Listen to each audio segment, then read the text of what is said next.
maybe not speech and language folks, but I think when you think about who's going to be in your audience today, these are predominantly early Head Start providers of some kind, whether they're teachers or directors or whatever. And I just think it's a piece of language development that we often don't think of as language, because we think language is talking. So I think that it's really good. And it's something that the thing that intrigued me is if I were running a program and hiring new staff, and we have a lot of people who come to early Head Start to work that have no experience. I mean, you don't have to have a degree. You know, a CDA will do to be an instructional assistant. I mean, childcare we just fight to get people to work in it, right? It's pretty, it's very, very tough workforce. It's a very thin workforce, but so you do a lot of on-the-job training. And I was thinking, you know, this is great information just to tell somebody who's even an assistant, when you're diapering, when you're feeding, when you're doing, I'm sure you're going to talk about all that. Like there are these opportunities to think about something like gesture. And I mean, I've never thought about it. So I think it just sounds really, I think it's intriguing. I do too. And that's, you know, when you're getting your PhD, you have to find something that you're really interested in, because that's what you're going to be, right? You know, that's going to be your rut in the road. So, and I think there's so much predictive value to it, and utility to gestures. You know, when they point, it's a great opportunity to provide verbal input, and that's really important. So during those times when you're diapering and feeding, and like you were saying, during those everyday activities. Yeah, for sure. All right. Now I'm going to wait a couple minutes. So you guys are in New Orleans right now? We're in Houma, Louisiana. So we are southwest of New Orleans. Okay. About an hour southwest of New Orleans. And where are you going next? Tomorrow we leave. Yeah, for our next 2 weeks, we leave for. We're going to head up to Hiawassee, Georgia, it's north of Athens. It's in the foothills of the Appalachian mountain range. We're going to be there, and then next weekend we're going to meet up with my girlfriends that I graduated from high school with and their families, and have our annual. We call it the Garden Club Extravaganza. We call ourselves the Garden Club. It goes back to being teenagers in the 90s, and I don't know how. I don't know what age you were or where you were in the 90s, but we had big hair in the early 90s. I had big hair. Yes. And we would get in someone's mother's Crown Victoria and cruise around town, and somebody called us the Garden Club. So, that name kind of stuck for us. So we're the Garden Club, and we get together about once a year, and just. Where are you going to do that? That's going to be in Pigeon Forge. Nice. Yeah. That's great. So good for you. A little rafting, a little Dollywood. We'll see what else comes along. That's awesome. Well, I'm going to start letting folks in. Okay. And I will put a welcome in the chat and that kind of thing.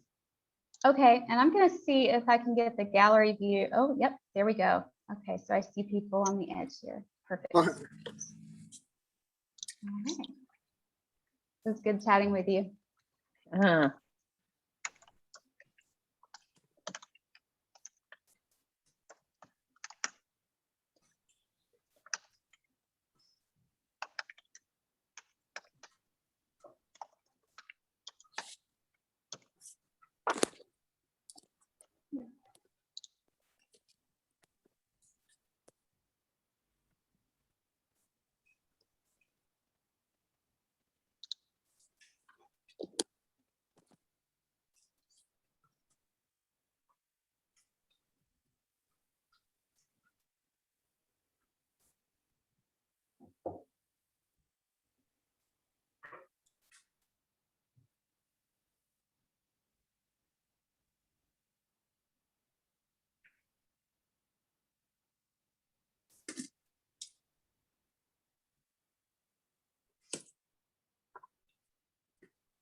we're going to get started in just a couple of minutes. We've got people just streaming in, so I'm going to wait just a minute or two and then we'll jump in. So be patient with us.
All righty, I'm going to jump in. I know we're going to continue to have folks join us, but I don't want to waste any time. We have such an incredible session for you today. I'm very excited. I do have to say hello to everyone out there. One of my favorite things about doing this virtually, which is so silly, is I love looking at the chat to see where people are from. And even though I know when we're live, you're from all over, or when we're in person, but there is something kind of special about seeing all the places listed here. I have to say Buenos dias, I saw Puerto Rico. I have to say aloha, I saw Hawaii, and everything in between. I saw my friends from San Antonio and New Braunfels. I am a Texas State grad, so I have to call them out. But lots of folks out there, very excited to see such a broad audience. And this is our 4th Early Head Start Rising Summer Learning Series. We have had just an incredible run of these sessions. They have been so meaningful, and the folks who have joined us have just brought incredible information that even in my 3 years of traveling around to different conferences, it's just been content that I had not been exposed to. So I hope that everybody is finding it really helpful and meaningful. I did see a question in the chat about getting recordings if you've missed them. I will make sure to send out links to these recordings. I am sure we're going to post them on the NHSA website, but I don't know that that has been done yet. So stay tuned. I have everybody's email, so I can definitely communicate with you in terms of what's available resource-wise. And speaking of resources, I want you to know that Dr. Foran has provided some resources to you. I'm going to put some of those in the chat at the very end of our session. What we don't want to do is give you a lot of things in the chat that will distract you from the content here. So be patient. We will have those for you. We of course are also recording today. I saw in our chat that we have some ed managers out there. We've got some coordinators. We've got some home visitors all over the map. And what I think is exciting, especially about today's session, is I think you're going to find this content to be super valuable, and maybe you even want to grab it and use it for pre-service in August. So we will make sure that you have the resources available to you to do that. So without further delay, I want to welcome Dr. Lori Foran here. I am super excited to have just happenstance met her back in the spring, and we connected immediately. And when I learned what she did for a living, I said, hey, want to spend an hour with Early Head Start? And she graciously accepted. So I want to tell you a little about her, and then I'm going to turn the floor over to her. She's been a licensed and certified speech language pathologist for almost 25 years. So lots of experience. Her master's from Valdosta State and her PhD from the University of South Alabama. Lori worked with children in a variety of medical diagnoses in speech and language disorders. She has worked in a private practice as well as outpatient hospital settings. While earning her PhD, her primary interests include child language development, pediatric language disorders, and research design in the area of communication disorders. She received the USA Speech Pathology and Audiology Department Outstanding Doctor of Philosophy Award in 2015, and the Speech and Hearing Association of Alabama's Outstanding Academic Achievement Award in 2014. So she comes to us quite accomplished. In addition to providing several guest lectures to undergrad and grad students at USA, related to language development and disorders, she's developed and taught an undergraduate course on language disorders in children. Lori's research focuses on the relationship of language and gestures during child development, which is what intrigued me the most. I am very excited to learn about how gesturing impacts our ability to form language. She's presented her findings regionally, nationally, and internationally, and she is primarily interested in discovering how gestures and language provide insight into children's level of knowledge and readiness to learn new skills. This is so exciting. So I am going to stop talking and turn the floor over to Dr. Foran, and please hold some questions. If you've got them, we should have Q&A at the end of this meeting. Keep note of those, and we'll do Q&A through the chat. And without further delay, take it away, Dr. Foran. Thank you, Dr. Bergeron, for that introduction. And I am so thrilled to see so many people in the audience here. I am really happy to share this information on language development and gesture with you. And I'll tell you that I'm used to giving presentations live in front of live audiences and seeing their happy smiling faces. So I appreciate all the people who have their video feeds on. And if you're willing, I'd invite you to go ahead and turn on your video feed so that I can see your bright smiling face. Just leave off your audio, but if you would turn on your video feed for me, I would really appreciate it. And I'm just going to be over here pretending that we're meeting in person live. So let's see here. I saw in the chat. Okay. So Dr. Bergeron beat me to the punch here. I had a few getting to know you questions, and I think she's already asked the first two. And I was excited as well to see people from all over the country, and so many people and so many exciting jobs with Head Start.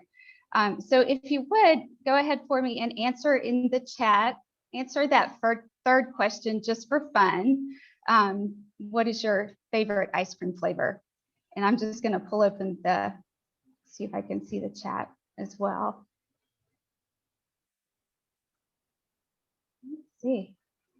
Looks like we have some other responses coming in, and they're way down at the bottom. So scrolling.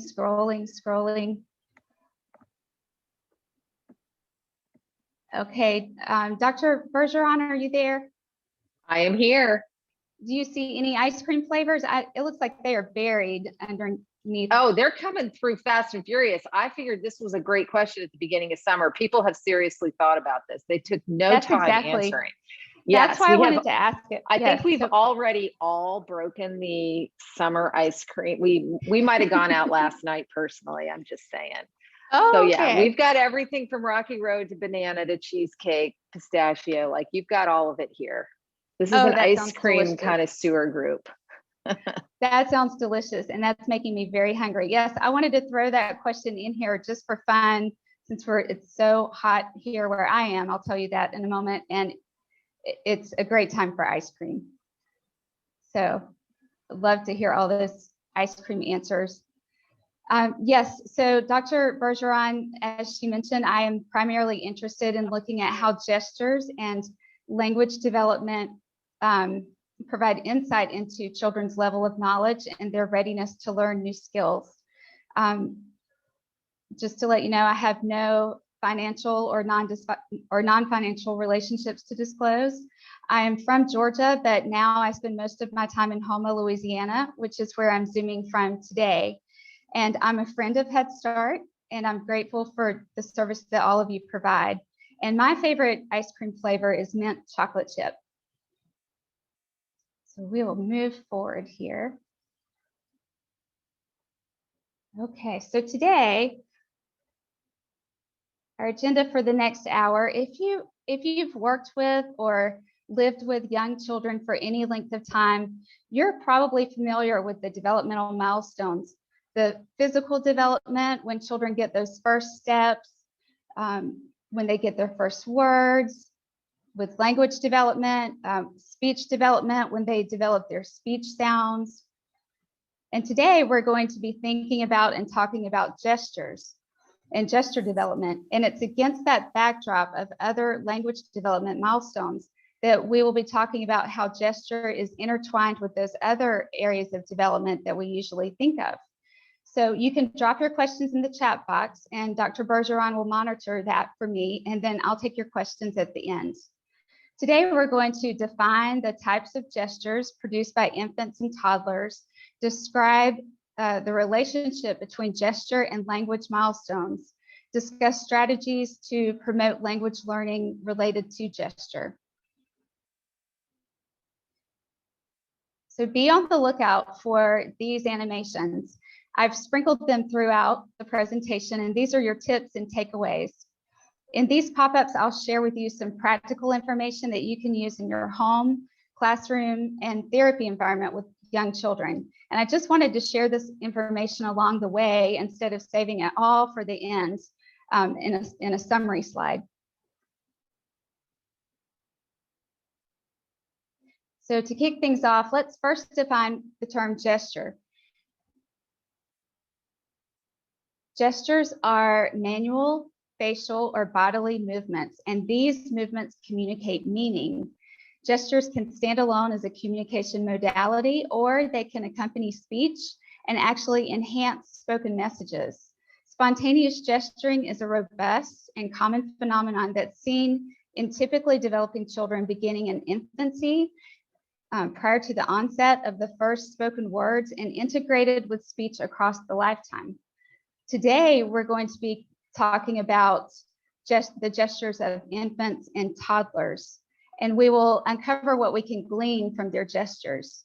Gestures can give us clues about what an infant or toddler knows about the world even before that child is able to speak words.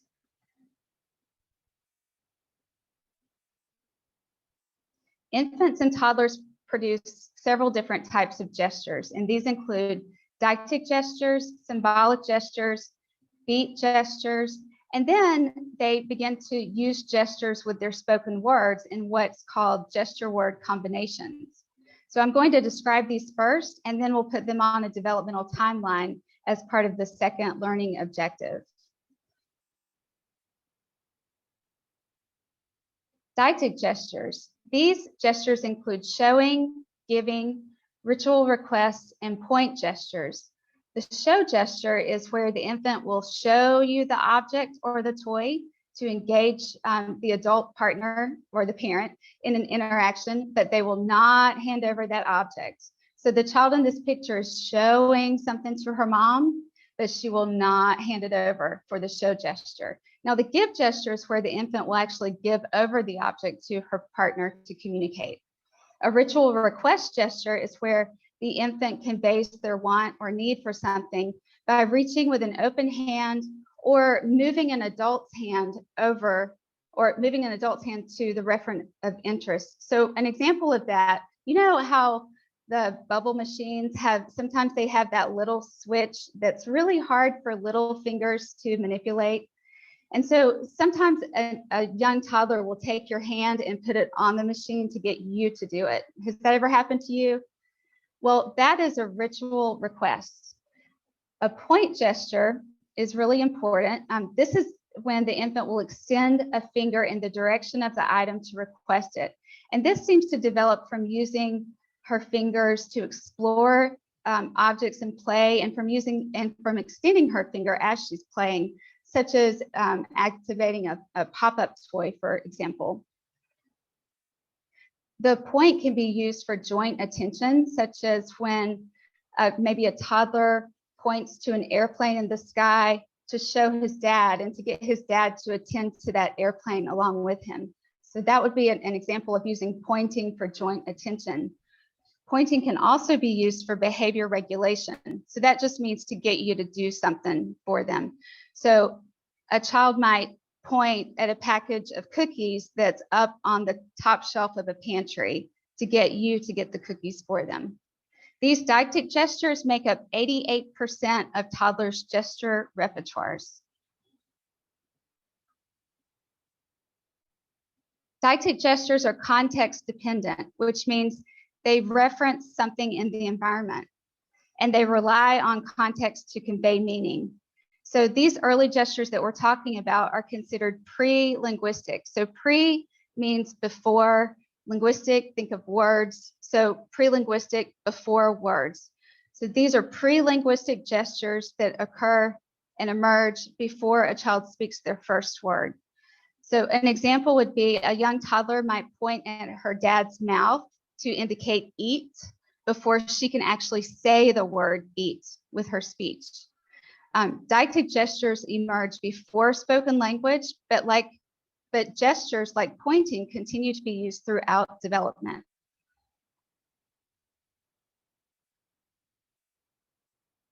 Symbolic gestures, we have representational gestures and emblem gestures.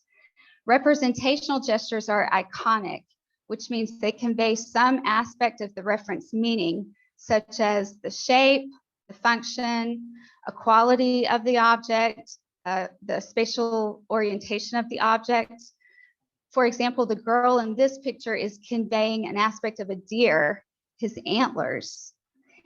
And these representational gestures can be used even when the referent is not in sight, not in the room. Some other examples might be a child describing a bear might produce a scratching hand movement. A child might extend his tongue to describe a frog. A child might extend two fingers and make it move up and down to describe that a bunny hopped. Representational gestures have been labeled in many different ways, which can make it confusing sometimes to think about. But some of the ways that they've been labeled are as symbolic gestures, iconic, empty-handed, referential gestures, and they've also been called baby signs. And we're going to talk a little bit more about the distinction between baby signs and representational gestures in just a moment. But what I'm really talking about here with representational gestures are the gestures that children, that they organically come up with on their own. So these gestures are often made up by the young child. For example, my stepson, I was told that when he was a very young toddler and before he had the word for eat, he would take his fist and tap it on his chin to indicate that he wanted to eat. And his parents cued in on that and realized that he was actually asking to eat. And so they, I'm sure, gave him the verbal input, eat.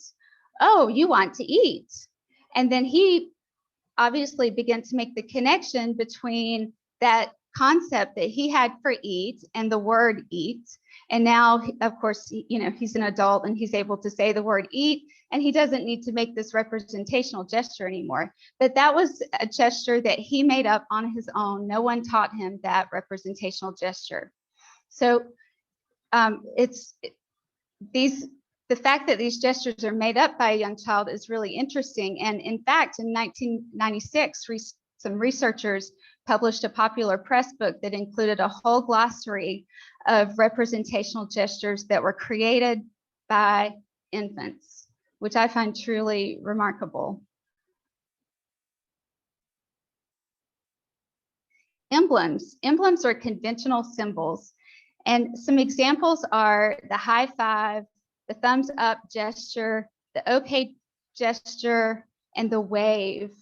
And I don't know about you, but this happens to me from time to time where I'm standing in line at the grocery store and the toddler that's in the cart just in front of me reaches her little hand up and looks me in the eye and starts to do this. And I don't know if you can see my video, but she starts to wave at me. And she doesn't say anything because she probably doesn't have a word for hi, or she's too shy. But I see that wave, and what do? What would you do if a toddler did this to you? That's right, you would wave back, because in our larger culture, we understand that that wave is a greeting and it means hello. And so these emblems are language-like in that they are abstract symbols, but each gesture conveys a consistent meaning. And the gestures and what they're paired with, so the wave paired with the hello, is agreed upon by all of the communication partners in the larger culture. So to differentiate representational gestures from emblem gestures, the community, so with representational gestures, it may be only the parents and the immediate caregivers who understand the representational gestures. For example, with my stepson, when he produced that representational gesture, his parents understood it. But if he were in a different situation with people who were less familiar with him, they might not understand that tapping next to his mouth meant eat. But with emblem gestures, these are shared by the larger community of the culture. So for example, when I was in the grocery store, I understood that child's gesture, even though I had never met her. So one takeaway here is, whenever you're interacting with infants and toddlers, think about the functions of the gestures that they produce. So think about, is the gesture meant to comment on something? Some pre-linguistic children will use gesture to call your attention to something. With the example with the airplane and the child that's calling his dad's attention to the plane and the sky. Another function could be requesting. Sometimes gestures can be used to make a request, such as pointing to the cookies that are on the top shelf in the pantry to ask their mom for them. Another function would be social interaction. So we've all seen that young toddler put their little hands over their face to get you to play the peekaboo game with them. Another function would be greeting, and that is that wave and using gestures in that way to greet people. Beat gestures. These gestures are the gestures that are heavily used. Whoops, let's see. Here we go. These gestures are used heavily by public speakers, politicians, university lecturers, church pastors, etc. And these gestures are the gestures, I don't know if you can see me, but they are the gestures that people produce when they really want you to listen and understand what they are saying. So if you could see my hands were moving up and down with my speech, following the rhythmic flow. And it goes along with my speech to add emphasis, even though my hands don't convey any other semantic or meaningful information to the words. So an example from toddlers and young children would be, or let's say an older toddler would be, I'm sure you've seen when the child uses fisted hands and moves them up and down to say, I don't want broccoli, or I want to go play. So it's that moving the fisted hands up and down. And this is a more advanced gesture that we'll talk about a little bit more.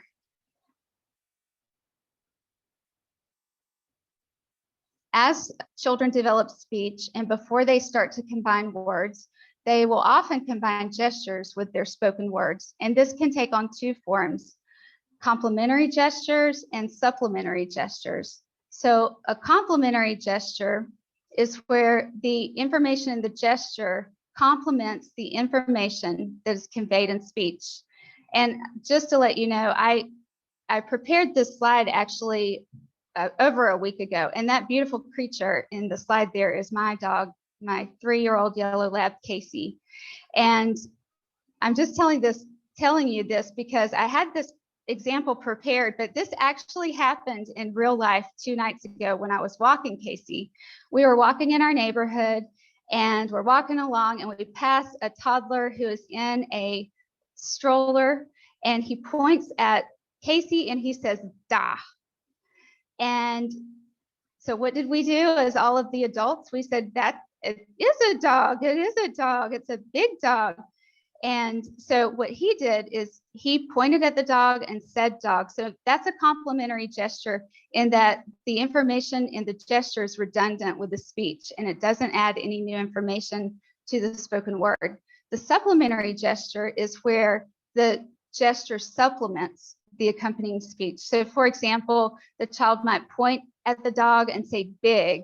So in this way, the supplementary gesture adds new information, like the size, to the spoken word, dog.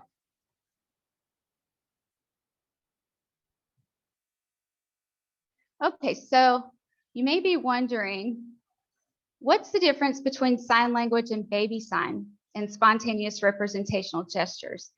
And it can be confusing because all three of these communication modalities can be considered symbolic and convey meaning through the use of hands.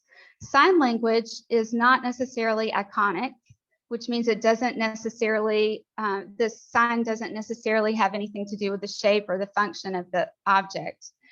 Sign language is explicitly taught and it has its own grammatical rule system. It is a true language.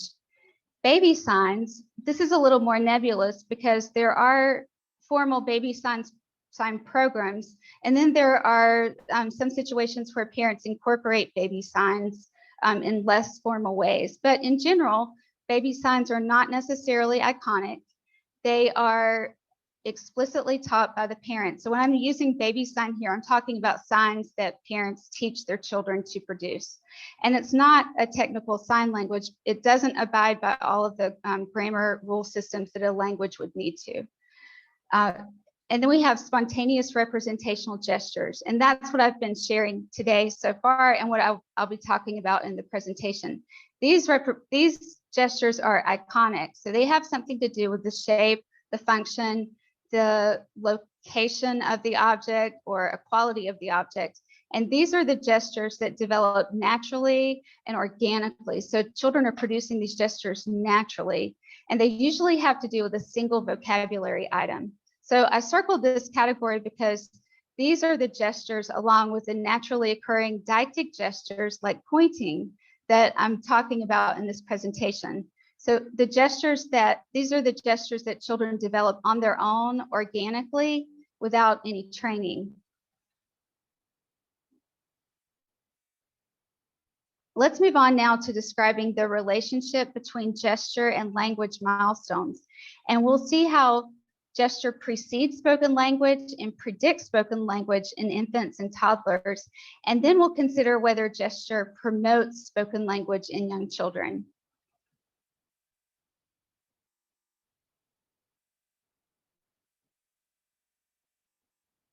Communication development starts in the first year of life with cries, smiling, eye contact, and babbling during social interactions and everyday activities with parents and caregivers.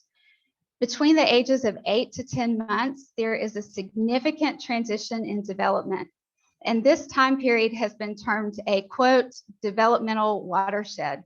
And that it's due to the substantial changes that occur in the areas of language, cognition, speech perception, speech production, joint attention, and imitation. And it's during this time that children begin to use gesture to express what they know before they have the spoken language to do so. By observing children's natural gestures, you can get a snapshot of their communication development.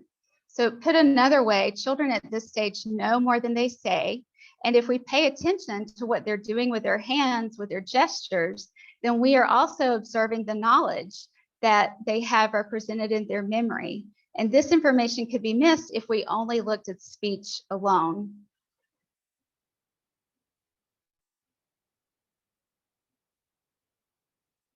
All right, so looking at the gesture development timeline first, this slide shows when some of these early gestures show up in development. After this slide, we'll see how gesture development and spoken language development intertwine. This is a very helpful handout, or this information is from a handout called 16 Gestures by 16 Months that was put together by Dr. Amy Weatherby and her team at the First Words Project at Florida State University. And it outlines the order and ages when these specific early gestures emerge in typical development. You have this timeline you will have this timeline in your handout, and I've also included a URL to it, to the accompanying web page that will be at the end of your handout. So you can read through these yourself on this page and get an idea of when these specific gestures emerge. And one thing to note here is that the order of the specific gesture itself may vary slightly. So you'll be able to look this over after the presentation and go to that website. Let's take a look now at the broader categories of gesture against the backdrop of spoken language development. And we'll walk through the timeline of gesture and language development. So remember, these dietic gestures that we talked about are pre-linguistic. So they show up before the first words. And the first spoken words show up around 12 months. So before that, these dietic gestures emerge at around 10 to 12 months. And they're really important because they are the first signs of intentional communication. With representational gestures, they coincide with the first words at around 12 months of age. And they tend to appear just prior to what's called the vocabulary burst, which is when children acquire new words at a very rapid rate. Because of this, it is believed that representational gestures provide evidence of an overall increase in symbolic knowledge. And it's this symbolic knowledge that undergirds the representational gestures, which may actually launch the naming explosion that we see in speech. Research indicates that infants have 3 to 5 representational gestures and as many as 17 gestures by toddlerhood. So with representational gestures, the child will use either the word or the gesture, but not both.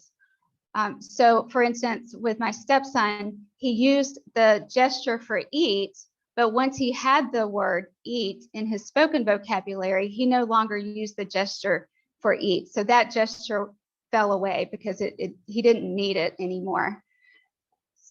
Gestures and words, we think about these as in that they make up the child's conceptual vocabulary. So all the concepts that a child has, we can look at gestures and understand, along with words, we can look at gestures and see what concepts they have.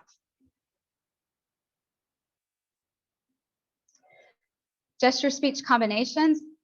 The toddler starts to combine spoken words between 18 and 24 months of age. And just before the emergence of two-word utterances, the child starts.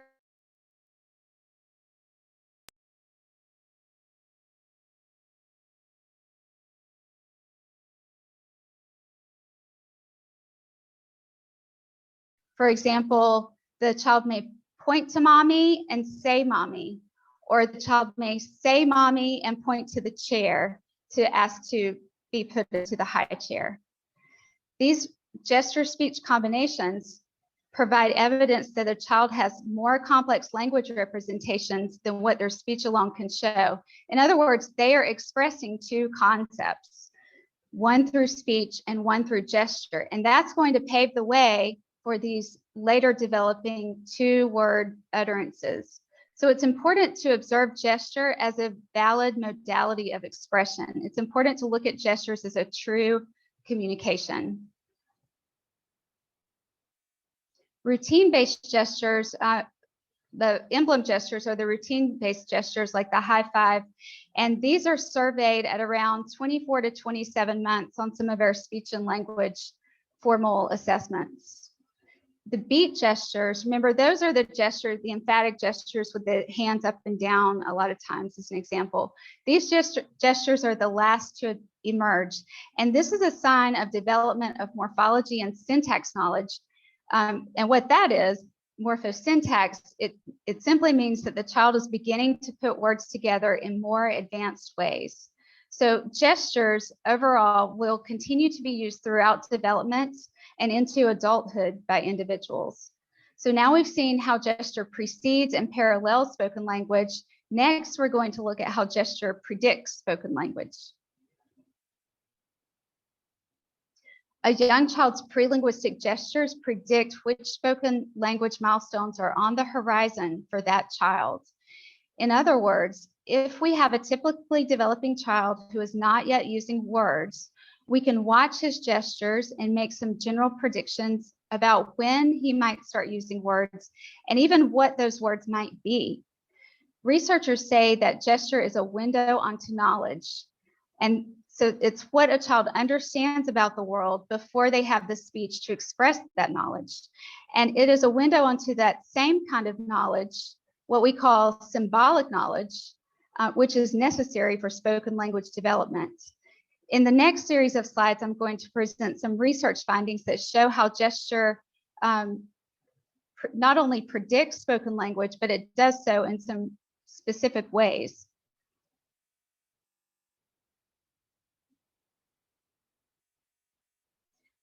Early word-like gestures predict later spoken vocabulary.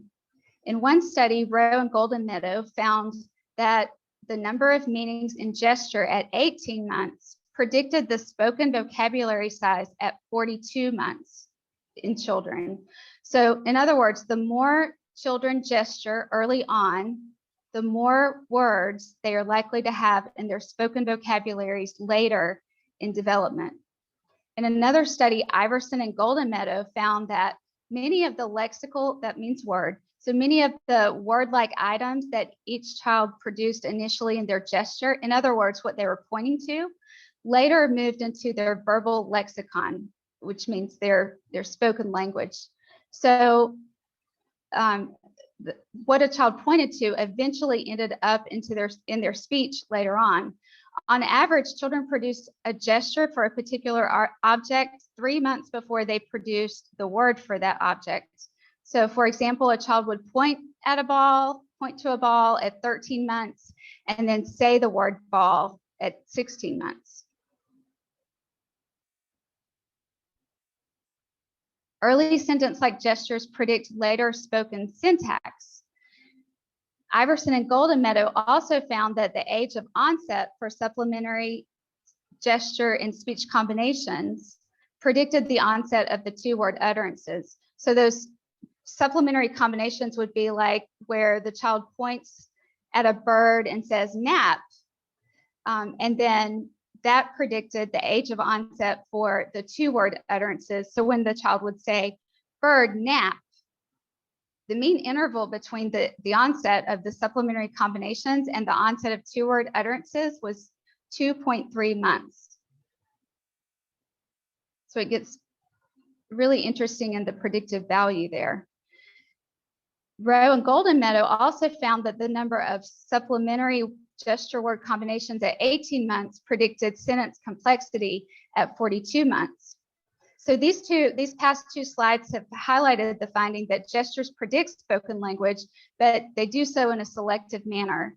That is, early gesture words, gesture-like words, predict later spoken vocabulary, and early gesture sentences, like gesture speech combinations, predict later spoken syntax, like two-word combinations. So in this way, gesture is not only a window onto the child's knowledge, but also a window onto their communication abilities. It's important for us working with children to know the predictive value of gesture in relation to speech and language development. So try to remember that when a child begins to point, he is on the cusp of producing first words. And when you see a child produce a supplemental gesture, then you can begin to start looking for two-word combinations, which should emerge soon.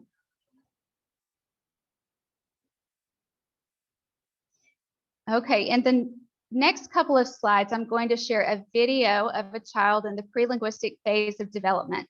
And this video is taken from real life by a mom with a cell phone, and this infant is on the move. So you'll need to watch closely. Before I start the video though, I'd like you to key in on these questions and be ready to drop your answers in the chat box after the video.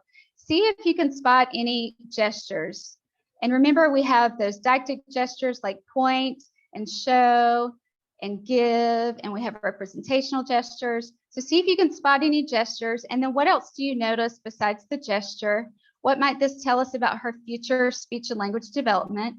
And what did you notice about her mom's responsiveness? Okay, here's the video.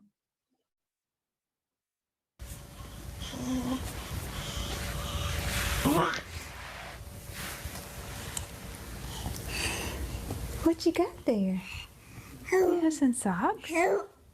What do you think about those socks? It looks like those socks have animals on them. Yeah. You trying to show them to me? Where you going? Where you going? That's going to be sore, hurting your knees.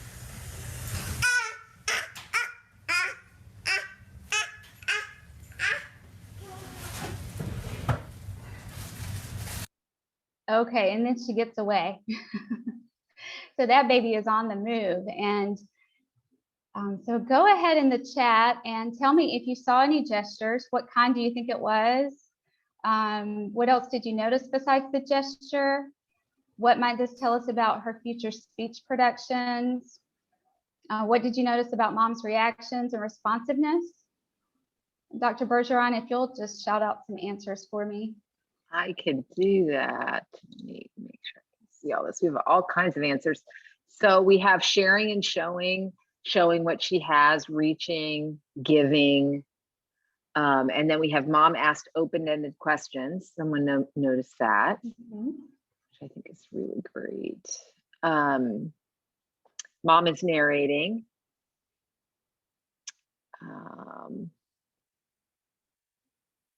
Names the object to the child, a sock with animals.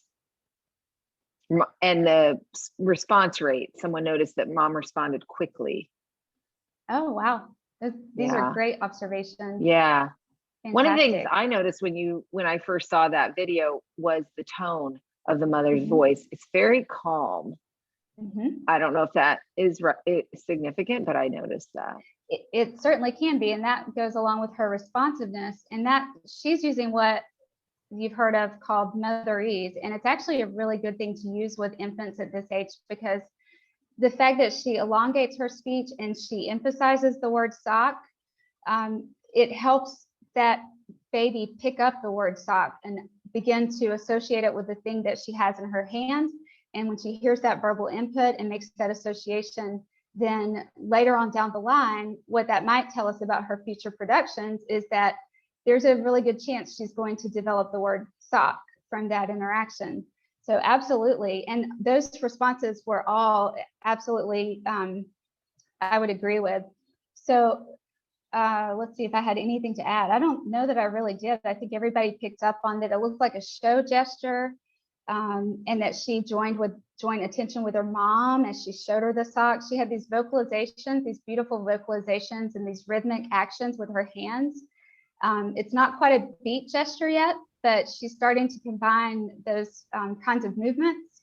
And it doesn't take much imagination to understand that or to realize that that she was producing will begin to grow into the word sock, sock, sock, eventually on down the line. Okay.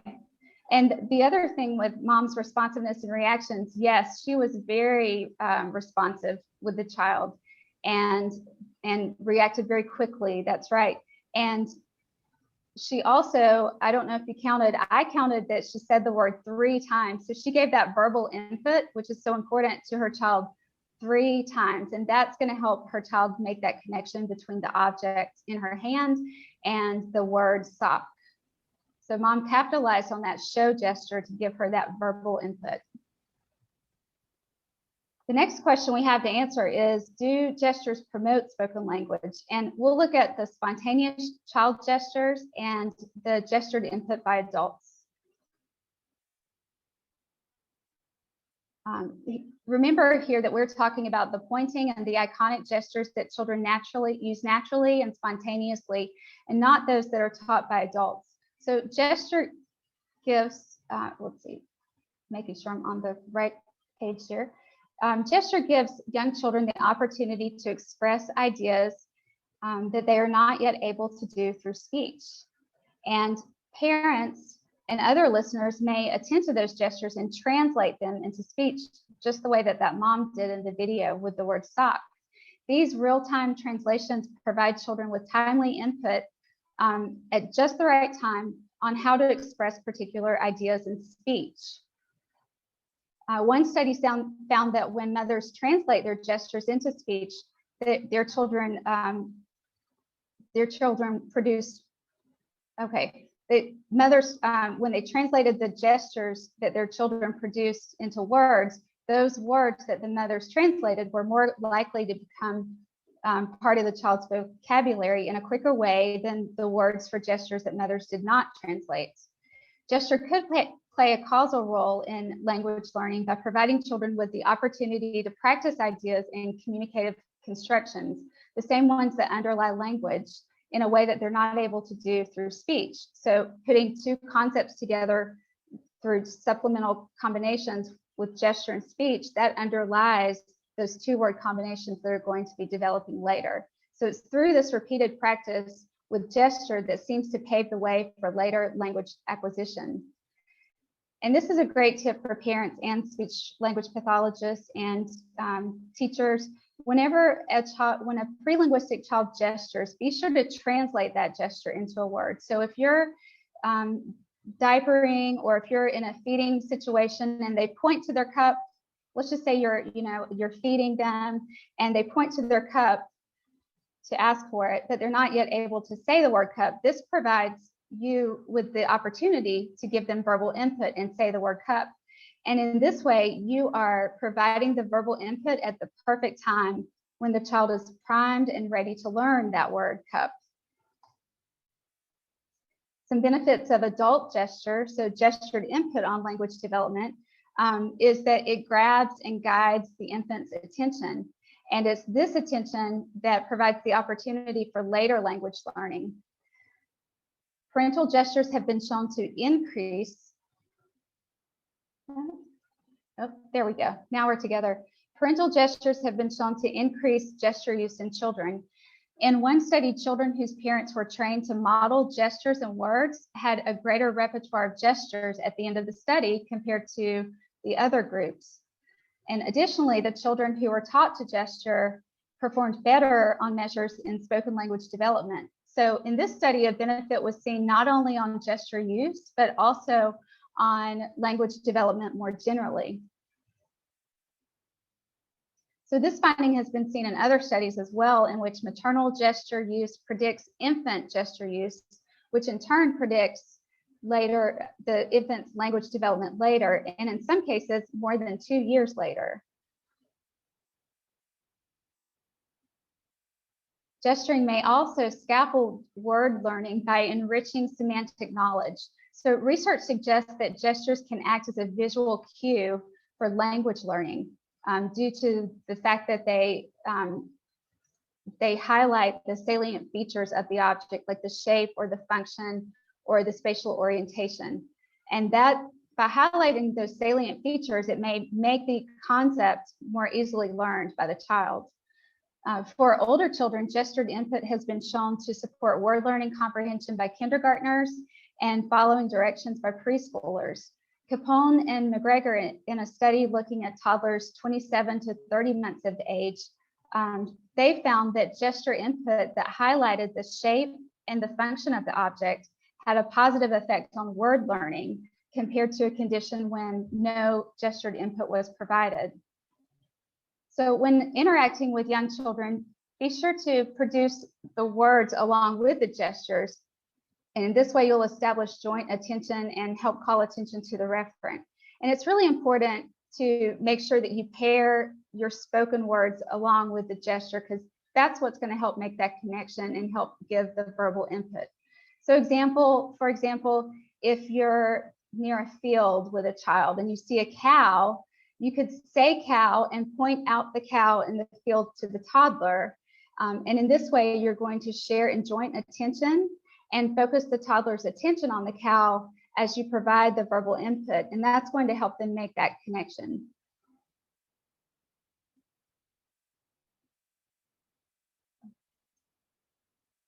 I performed a study with my colleagues, Dr. Brenda Beverly and Dr. Julie Estes at the University of South Alabama, looking at the question, does gestured input strengthen word learning in toddlers? And our participants were younger than the participants in the Capone-McGregor study, because I wanted to look at the effect of gestured input on word learning at younger ages. So we had 48 toddlers between the ages of 16 to 28 months. There were girls and boys. And we taught nonsense words associated with novel objects in 3 conditions: the point gesture condition, the shape gesture condition, and a speech only control. So we had 2 gesture conditions and then a speech only condition. And we found that gestured input was beneficial for 2-year-old boys whose word learning skills were developing. So they were more successful when they were taught using the point gesture or the shape gesture, compared to when they were taught using spoken words alone. Number 2, gestured input did not provide any additional word learning advantage for 2-year-old girls. In fact, they were able to identify the novel object regardless of what condition they learned the word in. They had a high degree of accuracy in all 3 conditions, regardless of whether gestures were used or not. Number 3, gestured input supported the non-word recall expression. In other words, they could say the word that they were taught in 2-year-old girls. So when the label of the novel objects were taught using gestures, the girls expressed more of those newly learned word labels than when the labels were taught using speech only. These gender differences are interesting because we know that there are some gender differences that are seen in linguistic development, where girls produce their first words and sentences at a younger age early on, and they have larger vocabularies early on. And this gender difference is also seen with slightly older children with gesture word combinations, where boys produce gesture word combinations 3 months later than girls. So it may be no surprise that our girls between the ages of 24 to 28 months were more robust with their word learning in all conditions, whereas the boys seem to benefit from the support of gestured input. So to get back to that question, is gesture necessary? Well, no, gestured input isn't necessary for word learning, but it does appear that gestured input can help in some cases. So gesture benefit can be beneficial depending on where the child is developmentally. And our research showed that gesture supported the emerging skills. So for boys, that was word learning and identification of new words. And for girls, it was expressive naming. Now moving to our 3rd objective, some strategies, and we've covered some of these, so I'll go through these quickly. Some strategies for promoting language and gesture at home and in the classroom. When a pre-linguistic child gestures, be sure to translate that gesture into a word. And this is a great way to provide verbal input at the exact time when the child is ready to learn. Pay attention to the child's gestures and watch for associated language milestones on the horizon, and use communication temptations. So set up the environment so that the child needs to communicate with you to get what they want. For example, the cookies are on the top shelf out of reach. So they will need to let you know that they want that item by either naming the item, pointing to the item, reaching for it, using using a ritual request. So those are some ideas for communication temptations. Make sure that when you use gestures to use words at the same time. And this really helps to reinforce the meaning of the word for your child, because we don't want the children to grow up to be gesturers. We want these children to grow up to be able to communicate in the most efficient way that they can. And if they're able to use speech, then speech is going to be the most efficient way to communicate. So we want these children to grow up to be speakers. And then if you see that a child is not meeting gesture and language milestones, go ahead and speak with a speech language pathologist. Easy for me to say. Go ahead and speak with a speech language pathologist to determine whether a screening or a speech and language evaluation might be warranted. Some strategies for speech language pathologists. Remember to assess gesture use and functions in children using formal and informal assessments. Some formal evaluations like the MacArthur-Bates Communicative Developmental Inventory and the Rossetti Infant Toddler Scale, they do survey gestures. And you can also assess gestures informally with tools like the 16x16 gestures handout. And observe how the child uses gestures for communicative purposes like commenting, requesting, and social interactions and greeting. It's also important to consider the unique gesture profiles of children whose speech and language skills are not developing as expected. So I've tailored this talk really to typically developing children, but there is a lot more information on how children with disabilities may differ from each other and differ from children who are typically developing in the way that they use gesture and what their gestures look like. Okay. I'm going to catch up with myself here. Also know the predictive strategy, know the predictive value of gestures in relation to speech and language development. So just remember that pointing leads to words and supplemental gestures lead to word combinations. Be sure and translate the gestures and expand the utterance. So you can translate that gesture when they point to the dog, you can say dog, and then you can also add, you can expand that by saying, that's right, that's a dog, a big dog. When you're interacting with young children, produce words and gestures that establish joint attention and call information to the referent. And that was the example with the cow. And so those are some ideas for you as far as strategies with gestures. I have some additional resources that will be in your handout with the links. And I'd like to acknowledge the parents and caregivers who allowed their children to participate in my research, and also the ongoing mentorship and research guidance and generosity of Dr. Brenda Beverly. There are some selected references here that you'll have in your handout as well. And I thank you today for your time and your attention and your interest in this topic on gestures and language, and I'm happy to take your questions at this time. And I dropped the resource in the chat, everybody. That link will take you to a handout with other resources in it. I think what was most interesting for me is a lot of what we were talking about here are natural things we do that we can do more deliberately to get even more, to provide even more support for our youngest children, which I think is really exciting. We are up against 3 o'clock, but if anybody has a question, 4 o'clock, that they want to put in the chat, I'd be happy to take a second. Otherwise, I want to remind everybody that our next EHS summer learning series is on maternal mortality. And then we're going to end the series with a doctor from Atlanta on breastfeeding, especially in marginalized communities. So we have 2 more really exciting topics. Check the calendar. We had a question on your children's use of sign language, Dr. Foran. I don't know if you want to try to address that one like quickly as we finish up. Okay.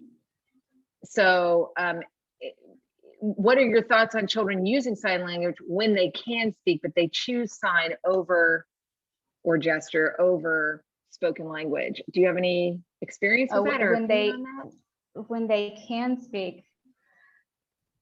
Typically, the gesture will fall away as soon as they have the word to say it.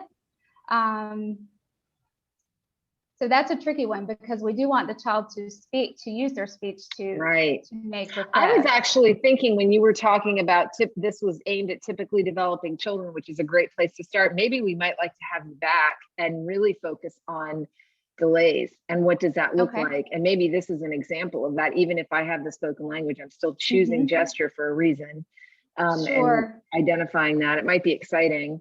I had one other question here as we close up. I was just thinking, oh, Dr. Bergeron, one thing I might do is you could, you know, you could accept the gesture, but then you could also sometimes pretend like you don't quite understand and see if that would draw out the speech of the child. Yeah. But also when the child is gesturing, keep saying that word, translate the gesture to them so they're continuing to get that verbal input, that what they're pointing to has a verbal label that goes along with it.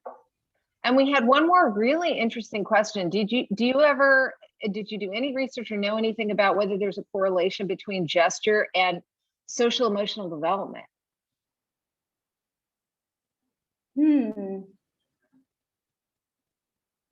That is an interesting question. Yeah.